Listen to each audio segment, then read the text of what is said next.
हाँ तो दोस्तों, गुड आफ्टरनून दोस्तों। जैसे कि मैंने आपको पिछले वीडियो में बताया कि मैं आज अपने जो हमारे जो पैतृक जो खेत हैं गांव सिहोंड में उन वहाँ आया हूँ। और आप देख सकते हैं यहाँ खेतों में हमारी ये जो कल्टीवेशन है, वो छोटा है, वो घर पे करता रहता है, इसकी देखभाल करता है। कुछ आम भी इसने लगाए हैं और बीच में फसल भी है, देख सकते हैं आप। गंदम शायद लेट बीजी है, लेकिन अभी गंदम सभी खेतों में आसपास देखा जाए तो ऐसे ही है, क्योंकि अभी फरवरी माह जा रहा है, मार्च में तैयार होती है हमारे यहाँ गंदम।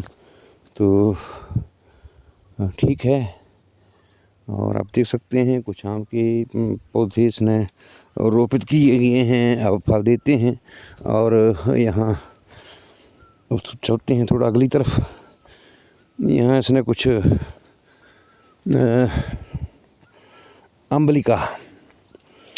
आंवले के भी कुछ हाइब्रिड पौधे रोपे हैं ये। तो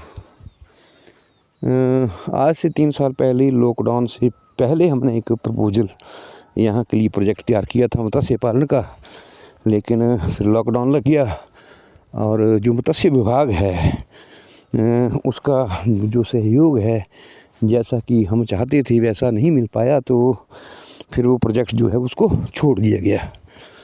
और प्रोजेक्ट तो बहुत अच्छा है, मत्स्य पालन इज़राइली टेक्निक से। तो ये थोड़ी सी ज़मीन मैंने उसमें जो राजस्थानी होते हैं लेबर उनसे प्लेन करवाई थी उस प्रोजेक्ट के लिए। तो प्रोजेक्ट था इज़राइली टेक्निक से मत्स्य पालन। और उसमें ये था कि जो मछली पालन के लिए टैंक बनते हैं वो ओवरग्राउंड बनते हैं, और उसमें फिर प्रॉपर वाटर सप्लाई के कनेक्शन और पानी के निकास के बारे में भी अच्छा प्रबंधन रहता है। और उस टेक्निक से जो पानी है मत्स्य पालन के लिए बहुत ही कम लगता है। तो उस टेक्निक के ऊपर जो मेरा छोटा लड़का है, मेडिकल स्टोर उसने खोल रखा है, और उसका एक दोस्त है मिस्टर गौरव, तो उन दोनों ने मिलकर इस प्रोजेक्ट के लिए सोचा था। लेकिन जब हमने, क्योंकि उसके लिए थोड़ा बहुत जो इन्वेस्टमेंट थी, तो हम चाहते थे कि विभाग उसमें थोड़ा योगदान करे, क्योंकि उसके लिए थोड़ा सा सब्सिडी भी रहती है। तो विभाग से जब बात की गई थी, जो इनके डिप्टी डायरेक्टर बैठते हैं यहाँ कांगड़ा में, तो उन महोदय से जब बात हुई थी तो उन्होंने ये बताया था कि 7 लाख रुपए का ये ऋण देते हैं, लोन देते हैं, जिसमें से कि 4 लाख जो है वो माफ़ रहता है, और 3 लाख जो है वो रिटर्न करना पड़ता है आसान किस्तों में कम ब्याज के ऊपर। लेकिन उसमें एक हमें जो उनका जो प्रोजेक्ट है, जो जिसको फंडिंग वो करते हैं, उसमें हमें जो एक समस्या आई और हमें अच्छा नहीं लगा, उसका कारण ये था कि वो देते हैं अपना प्रोजेक्ट को फंड करते हैं जब हम खोद करके बड़ा सा तालाब बनाते हैं, मिट्टी को निकाल करके खुदाई करके। तो उसमें हमारी रुचि नहीं थी, क्योंकि बहुत सारी जगह इस तरह के तालाब हैं विभाग ने बनाए हैं, और फिर अगर उसमें मत्स्य पालन किया जाए तो, क्योंकि उन जो तालाब होते हैं उनका रख रखाव और दूसरा जो उनकी साफ़ सफाई जो है वो ढंग से नहीं हो पाती है, और मछली पालन उसमें सफल नहीं रहा है। ख़ासकर हमारे इर्द गिर्द बहुत सारे लोगों ने बहुत पूर्व से उन प्रोजेक्टों के ऊपर कार्य किया है। तो हमने उनको इज़राइली टेक्निक के बारे में जब बताया तो उन्होंने मना किया कि हम ऐसी प्रोजेक्ट को फंडिंग नहीं करते।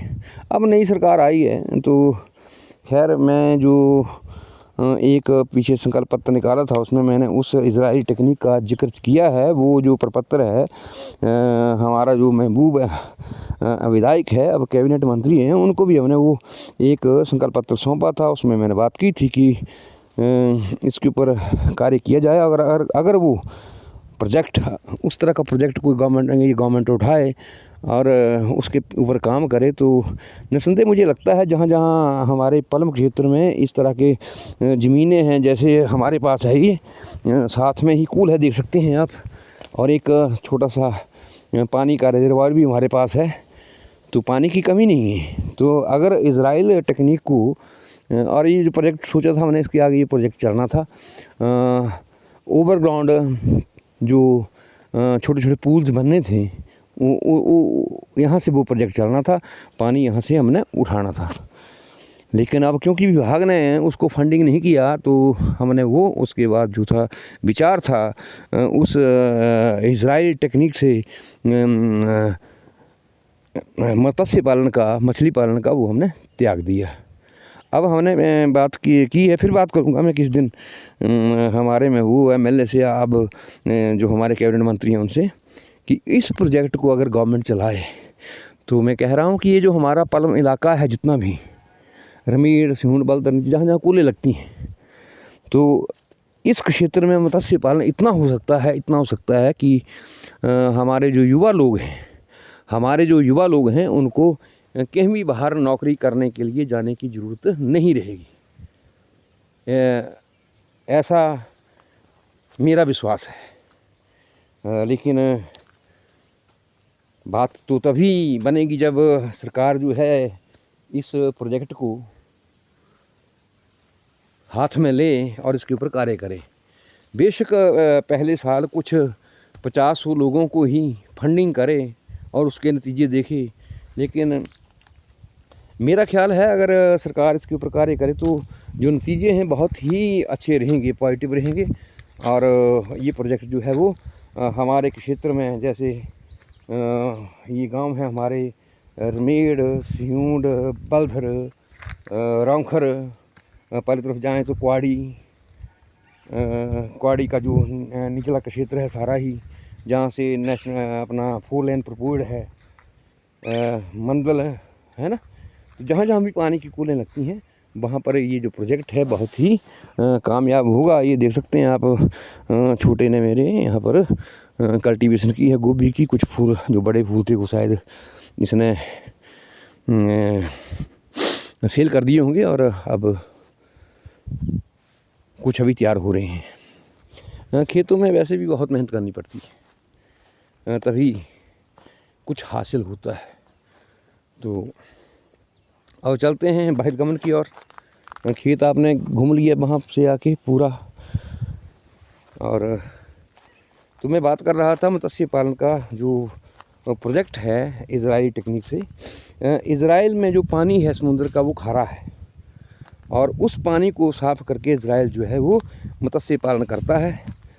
और उस जो प्रोजेक्ट है उनका, उसकी खासियत ये है कि बहुत कम पानी में बहुत ही अच्छा उत्पादन वो करते हैं, और वहाँ पर मत्स्य पालन के ऊपर काफ़ी अच्छा काम इज़राइल में हुआ है। तो हमारी हिमाचल सरकार को चाहिए कि वो जो उनका प्रोजेक्ट है उसको स्टडी करे, क्योंकि उसमें हफ्ते में सिर्फ एक बार ही जो टैंक होते हैं, ओवरग्राउंड टैंक्स,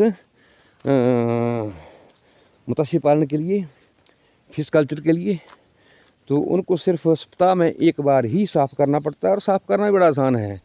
नीचे जो है वो लिंक दिया गया होता है एक वाटर का कनेक्शन टूटी के द्वारा नीचे, और टूटी खोली और पानी जो है आधा टैंक खाली कर देते हैं, जिसमें कि मछलियों की विष्ठ आदि जो है वो टैंक से बाहर हो जाती है, टैंक साफ़ हो जाता है, और फिर आधा जो टैंक है फिर पानी से भर दिया जाता है। तो बहुत ही अच्छी टेक्निक है। मेरी गुजारिश रहेगी हमारे जो युवा विधायक लोग हैं हिमाचल के, उनसे कि ऐसे प्रोजेक्टों के ऊपर कार्य करें। अगर वो ऐसे प्रोजेक्टों के ऊपर कार्य करेंगे तो निस्संदेह हिमाचल प्रदेश जो है वो पूरे भारतवर्ष में एक नए आयाम पर पहुंचेगा, और यहाँ के जो बेरोज़गार हैं वो लाखों रुपया कमाएंगे नहीं, वो अपने पास 2-2, 4-4 कर्मचारी भी रखेंगे। तो सरकार को ज़रूर इस विषय के ऊपर सोचना चाहिए। मेरा एक बार फिर गुजारिश रहेगी, जो हमारे मुख्यमंत्री हैं युवा हैं, सुखविंदर सुक्खू जी, नई सोच वाले, और हमारे जो विधायक हैं नगरोटा बगवा के, अब कैबिनेट मिनिस्टर हैं, कैबिनेट मिनिस्टर के रैंक में हैं, और रोज़गार के ऊपर बहुत सी सोच रखते हैं। उनके जो पिताजी थे या GS बाली जी, वो भी इस विषय में काफ़ी अच्छी सोच रखते थे कि जो बच्चे हैं उनको रोज़गार मिलना चाहिए। तो अगर इस तरह के प्रोजेक्ट के बारे में वो अगर काम करें तो हमारा जो युवा वर्ग है यहाँ का नगरोटा बगवां का, उसकी बहुत जो आधी बेरोज़गारी है वो दूर हो सकती है। तो ज़्यादा ना कहता हुआ मैं अपनी वाणी को विराम दूंगा। जय हिंद, जय हिमाचल, जय नगरोटा बगवां, इंकलाब जिंदाबाद, जय जवान, जय किसान। तो आशा है कि ज़रूर इस वीडियो को हमारे जो युवा विधायक हैं, महबूब विधायक हैं नगरोटा बगवां के, और जो नगरोटा बगवां के दिल की धड़कन है, नगरोटा बगवां के जो युवराज हैं, जो नगरोटा बगवां के महबूब बेटे हैं, वो ज़रूर इस बात के ऊपर गौर करेंगे, उन तक ये वीडियो पहुँचे। इसी कामना के साथ मैं आपसे विदा चाहूँगा। जय हिंद, जय हिंद, जय हिंद।